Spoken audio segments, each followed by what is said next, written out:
શું લાગે છે ગુજરાતી સંગીતને અત્યારે સૌથી વધારે જરૂરત શેની છે? સારી ઓડિયન્સની ફોર શ્યોર. અને કેમ કે કલાકારો તો ઘણા સારા છે, લેજેન્ડ્સ પણ છે, અને યુથમાં પણ everybody is doing their best કે જેનાથી લોકો સુધી ગુજરાતી સંગીત પહોંચે. They all are trying their best, we all are trying our best કે આપણે આને જાળવી રાખીએ યુ નો.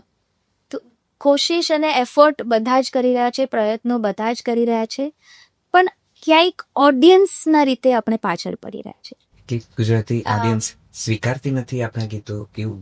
સ્વીકારે છે, પણ આજે તમે મોસ્ટલી લોકોની રીલ્સ જુઓ, કે હું એમાં પોતાને પણ ગણીશ કે આજે હું ટ્રાવેલ કરતી હોઉં અને મારે એક રીલ બનાવી હોય તો જલ્દીથી કોઈ એક ઇંગ્લિશ ગીત નાખી દઈશ. તો તમે આજે બીજી કમ્યુનિટીઝ જોશો તો પોતાના મ્યુઝિકને, જે કેવું પંજાબી મ્યુઝિકની વાત કરું, ઇટ્સ અ કમ્યુનિટી એફર્ટ કે જેનાથી પંજાબી મ્યુઝિક આજે ગ્લોબલ પ્લેટફોર્મ પર it's become like a global music.